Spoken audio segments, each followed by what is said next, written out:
Namaskar, I have with me Padma Shri recipient Dr. Sudhir Parikh in our weekly show this week with Dr. Sudhir Parikh on ITV Gold. Namaskar, Dr. Parikh, Namaskar. how are you doing? Namaskar. Namaskar, everyone. So let me start with Rahul Gandhi has been leading the Congress attack on Modi for his relationship with the business icon Adani after the Hindenburg report. Comments of Ghulam Nabi Azad that Gandhi family has ties with many questionable business people. The question that's coming to my mind is, does this weaken the position for Rahul and Congress? Probably not, because I see to do the allegation that when you go out of country, you meet a lot of businessmen and even undesired businessmen. But it's a general statement. Right. There is no specific thing. So in politics, all generality has not much meaning. Unless, because I'm sure that whoever, any politician or any person who is in the power goes out of country, always meet people.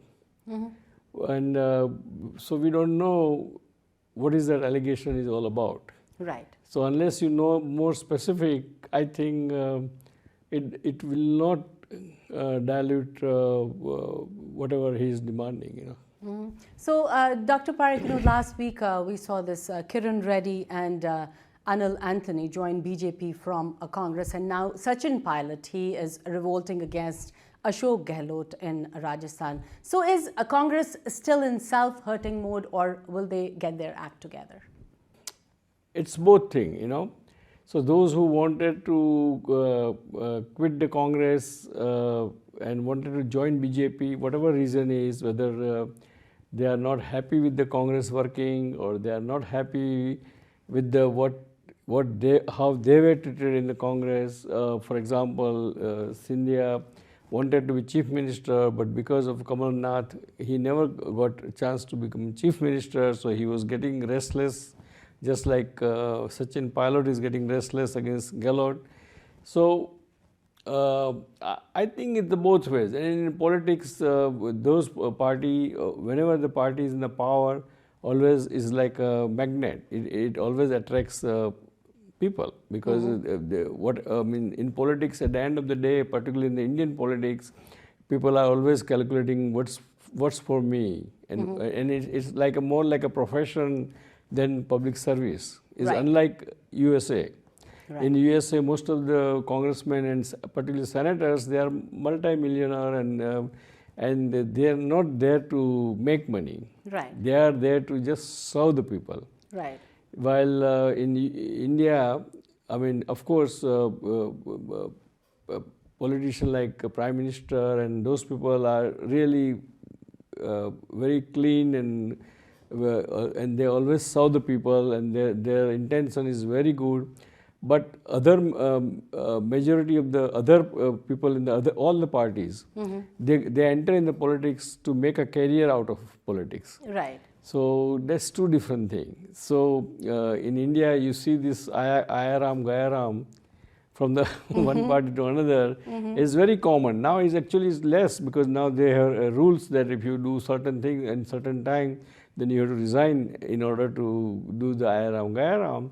So I think it's very common. It doesn't tell us anything about party. So my next question for you is from Dallas and Minneapolis to New York and Los Angeles. Offices have been sitting vacant, as work from home paradigm is here to stay. Is downturn in commercial real estate the next big risk for banking sector? Yes, because I think still the banks are certain regional banks, those who are doing the mortgages to the businesses, are at risk.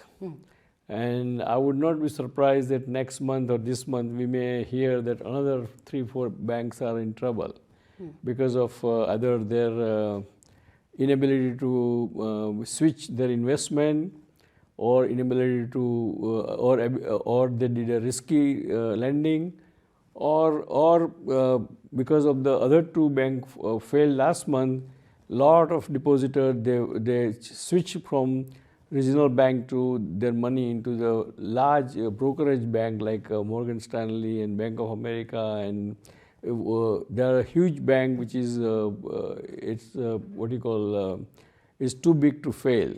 So and which is more safer Right. for people. So I think probably and real estate market is soft, particularly commercial market is very soft.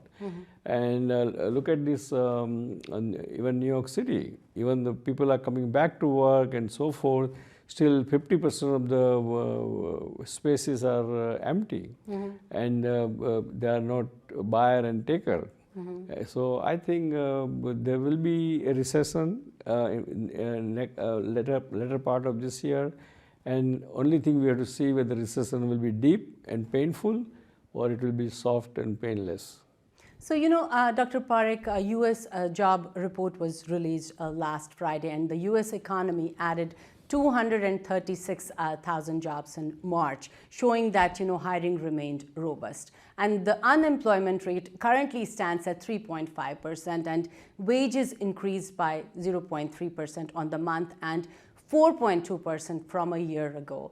Economy seems to slow down a bit, but are we heading to a recession as predicted by all pundits? Yes, definitely we will be in recession.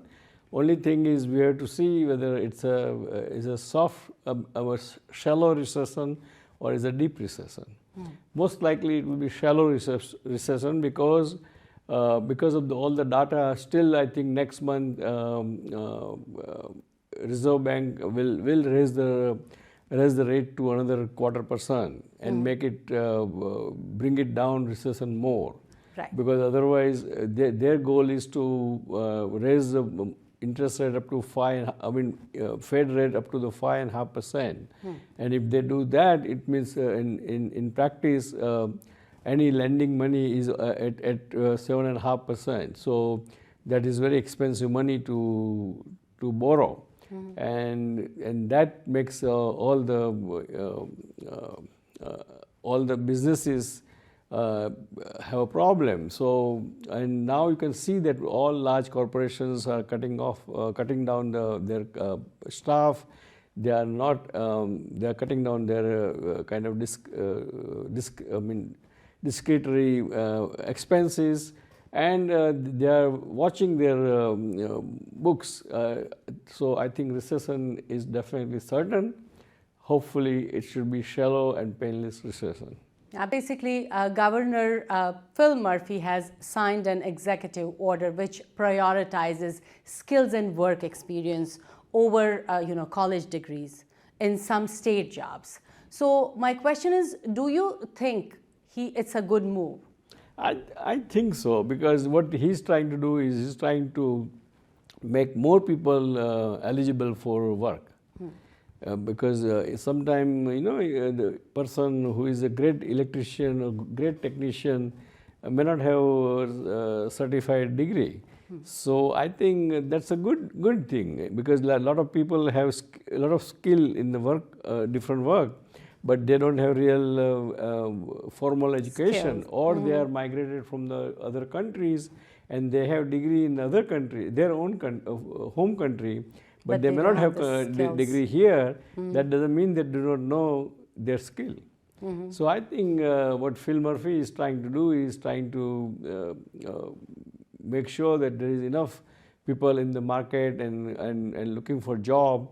And by doing that, actually job wages comes down, and inflation comes down. It's another way of bringing inflation down. Let's talk about intermittent fasting, which is very popular with people who are trying to lose weight. So my question to you is, does intermittent fasting work on everybody? Or is it like, does it really make you lose weight also? Well, this is intermittent fasting is not new thing. It's there since hundreds of years. Right. Because, in our Hindu religion, we have Ekadasi, we have Punam, we have Purnima, we have this, that, so many fasting days. And most of the people, or not most, but at least majority of the people, they do observe at least some fasting days in their life.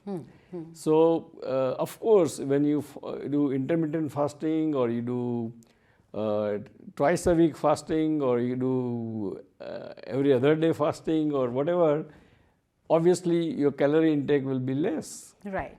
And once your calorie intake is less, you're bound to lose weight. So if you eat 500 calories less, even though you eat every day, per week you lose 1 or 2 pounds easily. So that's a healthy way of doing, rather than having intermittent fast. The day you fast, you don't eat, and then next day you double up. That has no meaning to it. So some people, they do lose weight, those who are really not eating or not binging on the next day. But those who are doing other way, then it does not serve the purpose. So, but what I'm saying is not magic of anything. Is nothing. Is no new invention. It's a very known fact. Right. Right. That if you fast, obviously you take less calories per that week. But is it like, my question is it for everyone? Because nowadays you see left and right, everybody wants to do intermittent fasting, and everybody is it's a fad. It's a kind of fad. In a sense, it's a trend. I mean, fad, not trend, but it's a fad. Where whatever is in the fad, people love to do that. Right. And just to have a conversation with their friends and family. Just to look cool. Right, just to look cool. That right. Doesn't mean much in long term. Long term, always they say that slow and steady horse always wins, rather than one who goes fast. I want to remind our viewers that you can follow Dr. Sudhir Parikh on Facebook that's Dr. Parikh, DoctorParikh. And you can also follow him on Twitter. The handle is SUDPARIKH. Go ahead, doctor. Dear friends, we are in the spring now. We all should go out and enjoy the outdoor living. Also, try to get into the practice of at least 45 to 1 hour, some kind of a regular exercise. Either it's yoga or body stretching, bicycling, or stationary treadmill, whatever you can do, or go out and play some golf, which is very refreshing, or play tennis, whatever, it's your choice. But do something on regular basis, and then you will see that you will feel good, you will have more energy, and you will be able to enjoy the food. So please do so. After saying that, I would wish to say God bless America, God bless India, God bless Indian American, and we'll see you next time. Till then, goodbye.